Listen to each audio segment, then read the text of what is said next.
Trust is not what you think it is. Let me start with that. But you already know that that's my feelings about trust. And in this episode, I'm going to cover 3 areas where my work on trust is different than anything before it or any other work related to trust. The 3 areas that I will cover in this episode are areas where my definition of how trust behaves is unique. I will talk about the relativity of trust, the reciprocity of trust, and the 2 sides of trust, right after this.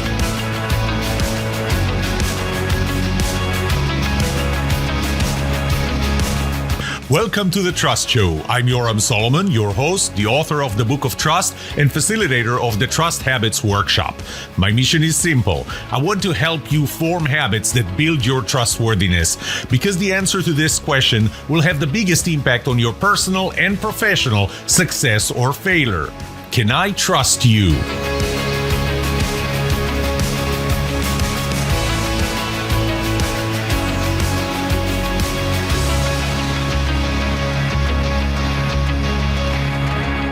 My work on trust started back in 2017, 2018. I've been working on innovation and innovation culture all the way back from my PhD dissertation in 2008, and even before that. And it was 2017, 2018 that I realized that trust is important and trust is the foundation for everything. But that wasn't actually the reason that I decided that I'm going to focus on it 100%. Because you see, if my perspective on trust, if my definition of trust would have been exactly the same as any other definition that existed before, then I would probably not do it. I mean, there's no point in just rewriting what everybody else, re-saying what everybody else has been saying before me. I was reading a lot. I was reading pretty much every book that was written on trust, and not all of them are good, by the way. I was reading every research article written about it. I read a lot of top publications and everything written about trust.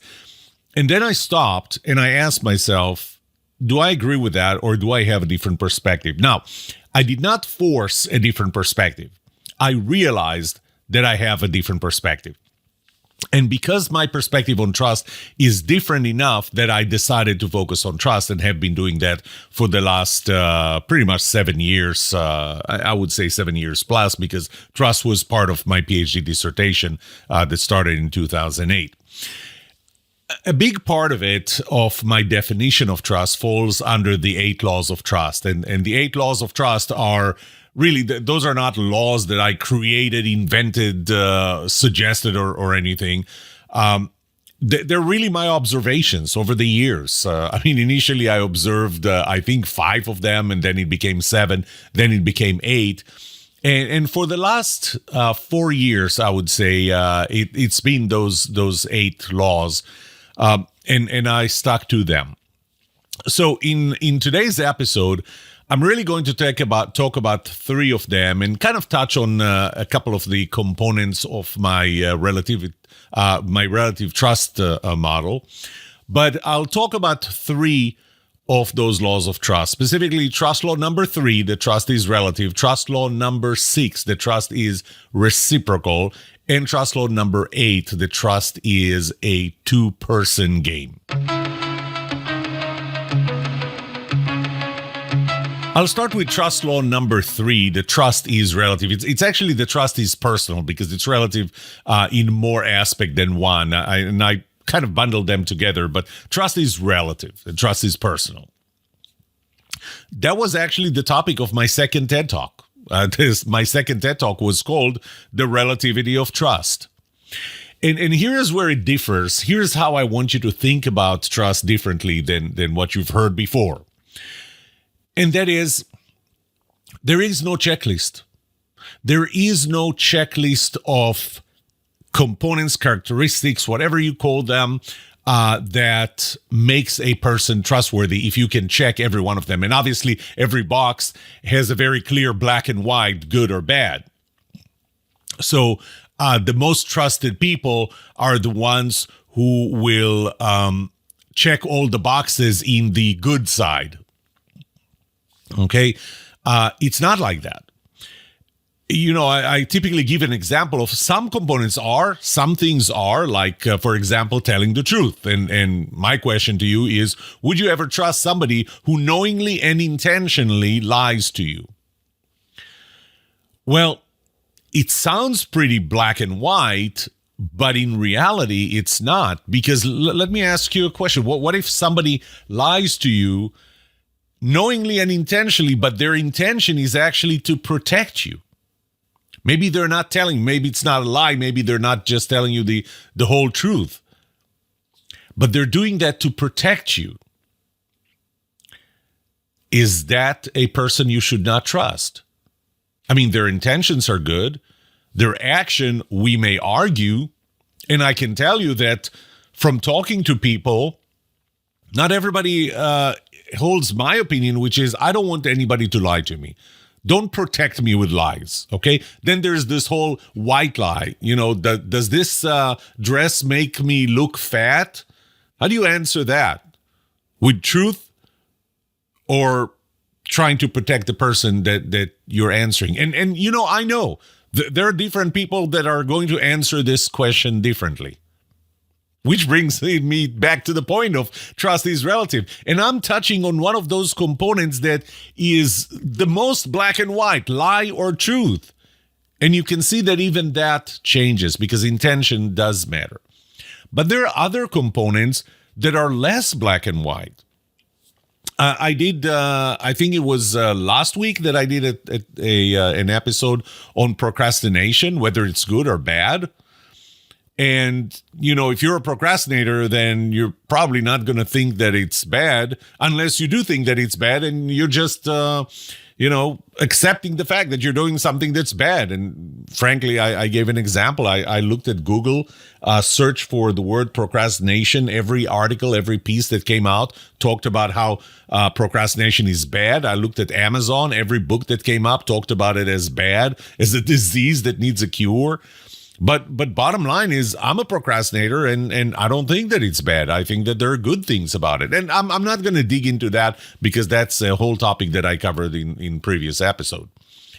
But the thing is that procrastinators will trust other procrastinators because, they're like you. And I would even say they would typically trust other procrastinators because you'll find that even that is asymmetrical. Because I may accept the fact that I'm a procrastinator, but I'm not going to accept the fact that somebody else is a procrastinator, which is kind of an interesting dichotomy. But how about risk taking? Is that good or bad? And you can't answer that absolutely or universally. Risk taking can be good, it can be bad, but risk takers, they accept it. Non-risk takers, people who are risk averse, have a problem with risk takers. They consider them irresponsible, reckless, not to be trusted because they're taking risks that I personally don't think that should be taken, at least not by them. How about perfectionism? Teaching entrepreneurship, one of the processes, principles that I teach is the whole principle of lean startup, the minimum viable product. Just get something out there to test it, even if it's not perfect, even if it's far from perfect. The whole concept of the minimum viable product or MVP is that you get something that's far from perfect, but it's enough to learn. And other people are more perfectionists, and those are the people that typically use the phrase measure twice, cut once. And I remember an experiment that was done actually on a TED Talk, or the results were demonstrated on a TED Talk, on the marshmallow challenge, where people were planning on how to build this structure that has a marshmallow at the top. And they were planning and almost using the entire time for planning. And then when they got to execution, they realized that the facts of life as they thought they are not what they are. And for example, that a marshmallow weighs way more than you thought it did. And that's when you realize that you shouldn't have tried to perfect your product, but actually start. But again, those are different things that neither one of them is good or bad. But the problem is that a person that holds one position, a perfectionist, would not trust a person that holds the other position. Somebody who wants to just get something out there and try it, even though it's far from perfect. A risk taker would not have a problem trusting someone who's risk averse. Or maybe they will have a problem because they feel that the risk averse people are holding them back and they don't see the big picture. Whereas somebody who is risk averse will definitely not trust a risk taker. And they're the same for procrastinators and non-procrastinators. And I guess what I'm showing you here is that trust is relative. That you can't be trusted by all people, because the same behavior that would cause one person to trust you could cause another person to distrust you because they're different. And I already showed you that it's also asymmetrical. And one of the biggest places where this plays a role is in my relative trust model, the component of personality compatibility, which is one of the strongest components in that model. To be personally, for somebody to trust you, they have to be personally compatible with you, or you have to be personally compatible with them, and vice versa. That compatibility, I say compatibility and not similarity, because we don't have to be the same. My wife and I are not the same, but we're compatible. We complement each other. We can be complementary, which makes us compatible. So there are things that must be exactly the same. For example, my wife and I we have allergic reaction against people who are late. Can you imagine? And my wife and I are kind of, we believe that ladies on time, what is it? Early is on time is late is unacceptable. We both believe that. We always show up early. We try not, sometimes we get to a place and we stay in the car because we're too early and we don't want to embarrass the other person or catch them unprepared. But we're not going to be late. Now, can you imagine if one of us tends to be late to events and the other is the way we currently are? We would have hard time trusting each other or being personally compatible, which is one of the foundations for trusting each other. So you can be different, you can be complementary, but it's important to be compatible. But that compatibility, look, we're different people. The question is, how important are the incompatibilities? Okay, we're going to have some incompatibilities. My wife and I do have some incompatibilities, but such that neither one of us gives higher importance or prioritizes them. So the being different doesn't mean that you're not going to be able to trust the other person. The question is, are you different in a way that's creating incompatibility?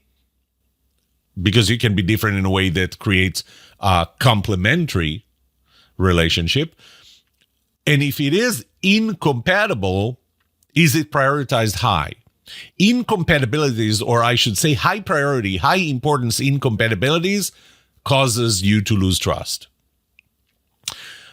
You would think that the component of competence is absolute or universal, but even that's not. How do you think about people who are less competent than you, or more competent than you, less confident than you, more confident than you? Then these all fall under the area of the component of competence. So trust is relative, and it's relative because we're different people and we trust different people. What does it mean? What are the implications for that? There is one very important, so it's a difference than the way other people think about trust. Other people think about trust as a checklist of things that are good or bad. Everything is absolute and universal. If you can check all the checklist as on the positive side, so you're good, then you're going to be trusted. And that's not the case. I already showed you that it's not the case. But what does it mean? So, that difference, what does it mean for you? What are the implications for you? And there's one very, very, very important implication, and that is you have to treat your trustworthiness in every relationship independently. You can't have a general view of all the relationships and what you're doing for all the relationships. Because as I said before, the same behavior that would cause one person to trust you could cause another person to distrust you. So you can't assume that that's a good behavior. It's a good behavior in one relationship, not in another. Bottom line is, think about the relationships that you want to be trusted in, not all relationships, and make sure that you're doing the right things that would make you trusted in that specific relationship. That is, first of all, if you have the right motivation and you have the right capacity, if you're willing and able to do that, to change, if it's important enough to you, if the relationship is important enough for you, if this causes an incompatibility that's an important incompatibility, then the question is, are you able and are you willing to change? But you have to look at every relationship independently. And that's the most important implication of the fact that trust is relative. The second area I'll talk about is trust law number 6. The trust is reciprocal. Now, to clear one thing, when I say trust is reciprocal, I don't mean that if I trust you, you will trust me. I think I already proved to you in the previous segment that trust is asymmetrical. And in fact, the trust that I have in you is the product of my trustfulness and your trustworthiness. The trust that you have in me is the product of your trustfulness and my trustworthiness. And I'll talk more about that in the next segment, on trust law number 8. But for now, when I say trust is reciprocal, I don't mean the relationship between your trust in me and my trust in you. What I'm talking about is the relationship between my trust in you and your trustworthiness. And it's very easy to understand that your trustworthiness affects the trust that I have in you. That's an easy one. What's not so easy to comprehend is that the trust I have in you affects your trustworthiness. And think about that for a second. The level of trust that I show you affects your trustworthiness. Let me explain. The example that I like to give in my keynotes is that when your kid falls down and what's the first thing that they do? When they fall down, they turn around, they look at you. That's the first thing. They don't cry, they don't get up. Your reaction is what causes them to decide whether they cry or they get up and keep going. And that's how trust works as well. You know, I want you to imagine this. If I trust you and I show you that I trust you and you see that I trust you and I behave in a way that trusts you, what would happen if you don't believe that you actually earn or deserve that trust? What will you do? I mean, if I'm trusting you with something that you know that it's completely unfounded, like I trust you to fly the plane. Well, you're not a pilot. You don't know how to fly. So it doesn't matter how much I trust you with that. You're not going to be trustworthy enough to fly the plane. You don't know how to. You're going to come back to me and say, hey, I can't fly a plane. I don't know how to fly a plane. Your trust is misplaced in me. But that rarely happens. The alternative is to say, hey, you trust me. I don't earn that trust, and that's fine. And it doesn't bother me. The bottom line is that it does bother you. And it bothers you because it's a terrible feeling to know that somebody trusts you with something that you don't trust yourself with, that you don't believe that you earned that trust. It's called cognitive dissonance. And what it causes you to do is actually to step up and earn the trust that was already given in you. You know, in one of my surveys, I asked people, where do you start? Do you start by trusting people and letting them fail you before you trust them less? Or do you start by not trusting them and letting them earn your trust? And what I found was that we're kind of, 50-50 on that. So, I would say half the people are on one side, half the people are on the other side, further or closer to the middle. But that's where we are. So what happens when I trust you with something that you don't feel that, or at the level of trust that you don't feel that you earn or you deserve? you're going to work to earn that trust. That's an amazing thing if you think about it, because what this means is that your trustworthiness is affected by me. Turn it around.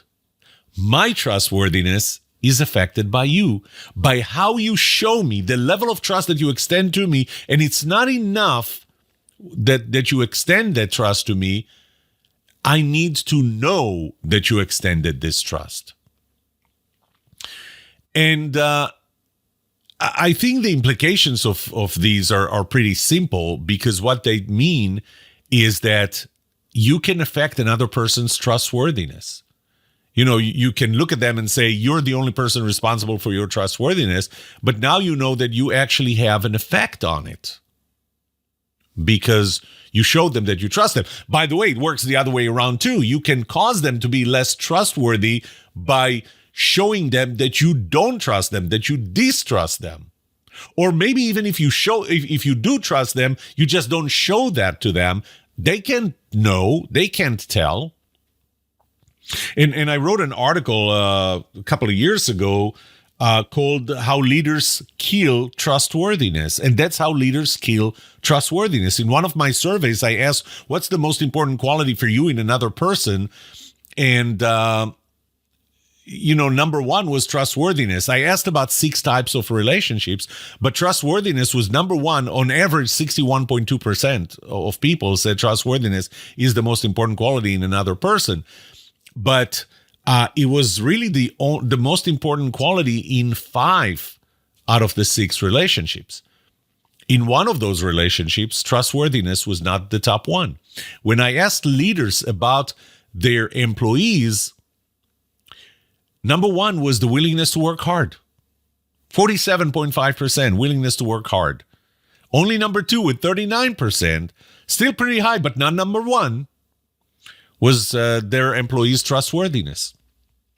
Now, what does it mean? What does it mean when a leader cares less than average, significantly less than average, 47.5% compared to an average of 61.2%, which, by the way, is affected by that 47.5%.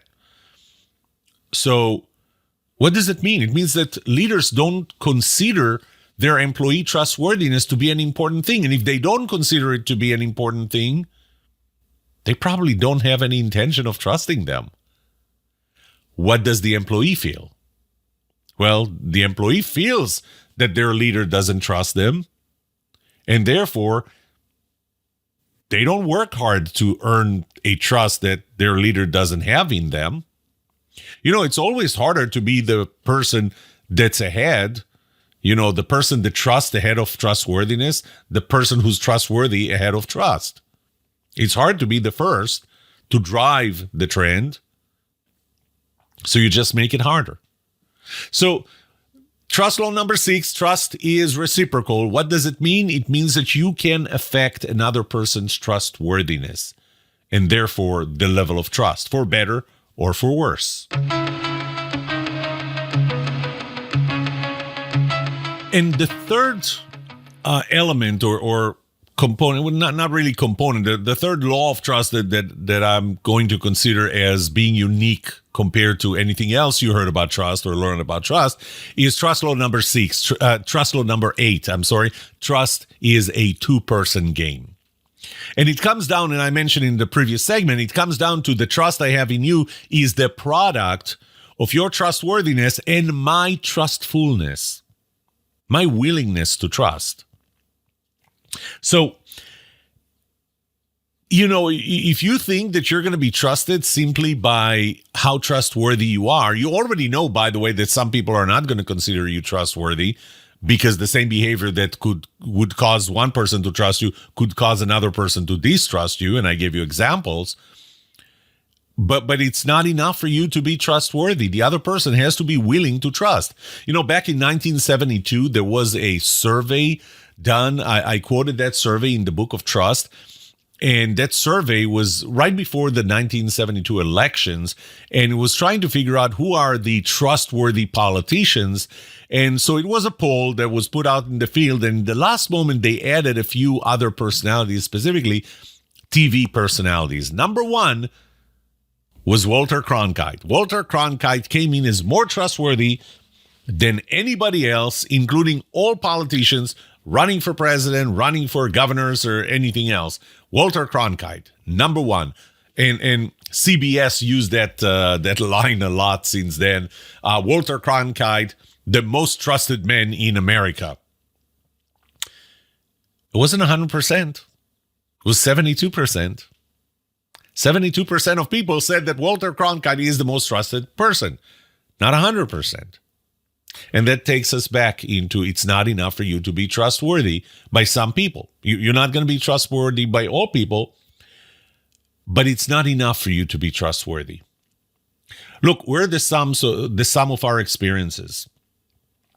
And we went through experiences that would cause us to not trust people or not trust people of a certain kind.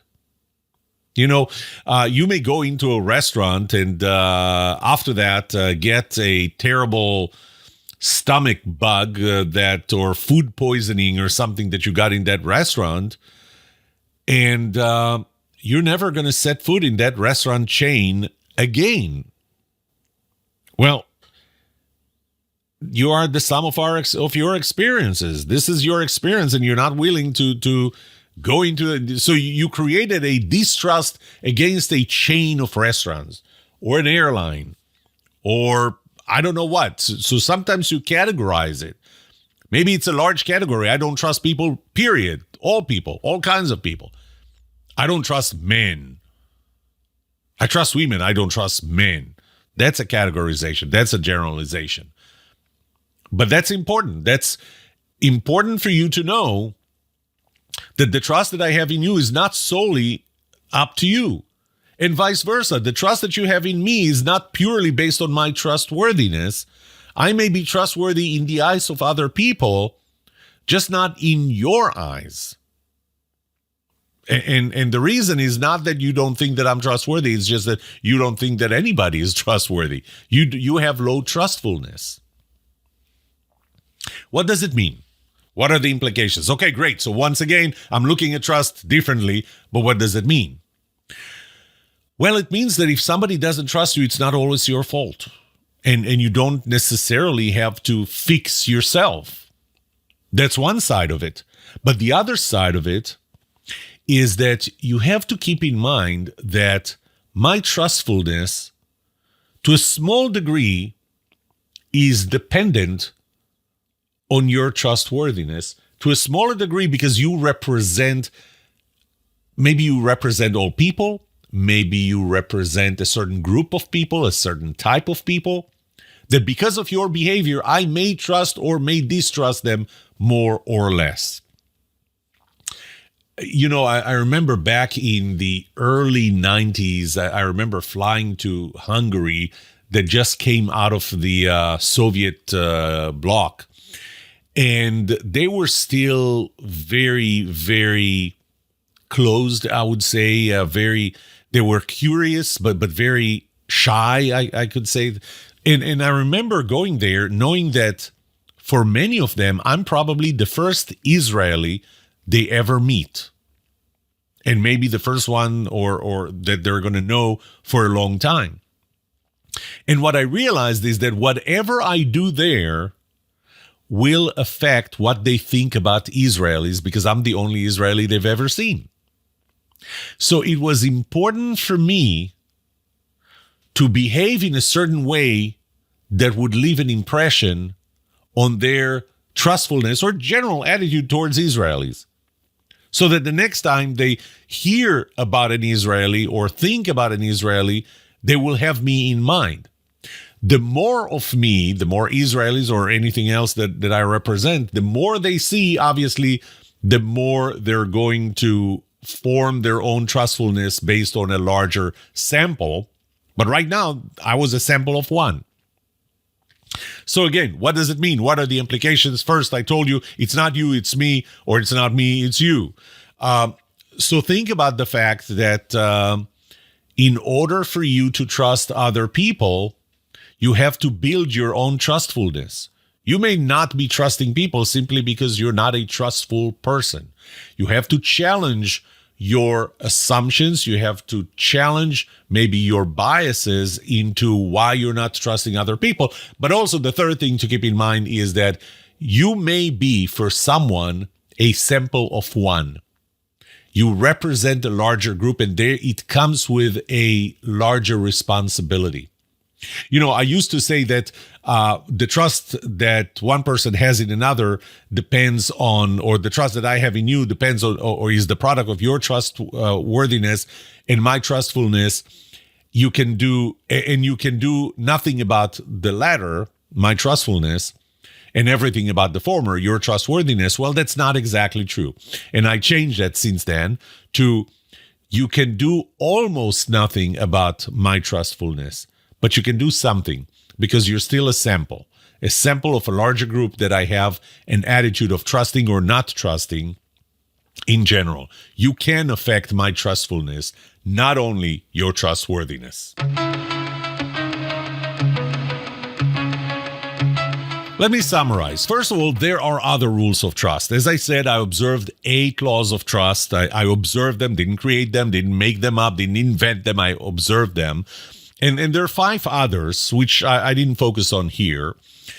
But the important thing that I want you to get is that trust is not what you think it is. Trust is not what you would read about in other books. It's different. It's different, and my work is unique in identifying those differences and looking at trust in maybe somewhat uncomfortable way. It's a lot more comfortable to say trust or trustworthiness is a checklist of good or bad, and it's all absolute and universal. That's easy. But life is nuanced, and that's reality.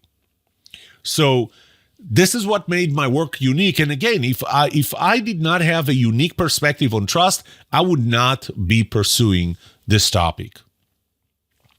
I did create a relative trust model based on this uniqueness, on those laws.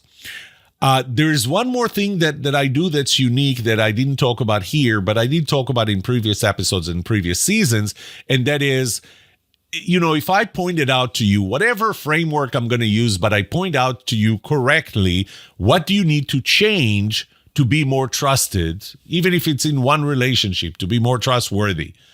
If I pointed to you and gave you that knowledge, would that be enough? The answer is no.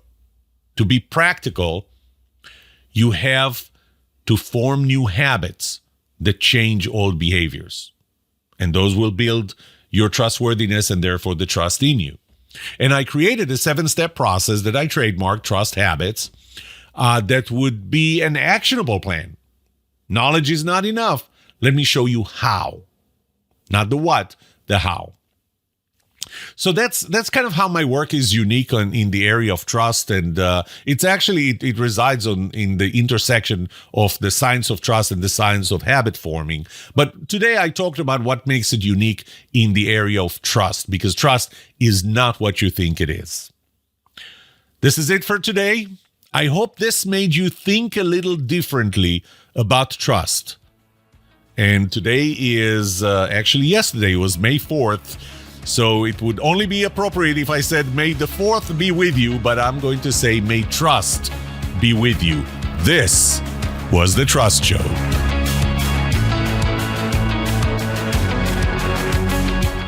What would you like to know about trust and trustworthiness? Let me know and I'll answer it in a future episode. I would love to hear from you. Email me at yoram@thetrustshow.com. If you like this episode, subscribe to the show so you will automatically get notified when I release a new episode. Rate it. Write a review for this podcast, because those ratings help not only you, but also others looking for podcasts just like this. If you're looking for more resources to learn about how to build trust, be trusted, or know who to trust, look up my workshops, online courses, books, or go to my website, trusthabits.com. And remember that the answer to these 2 questions will have the biggest impact on your personal and professional success or failure. Can I trust you, and can you trust me? Thank you for listening or watching The Trust Show.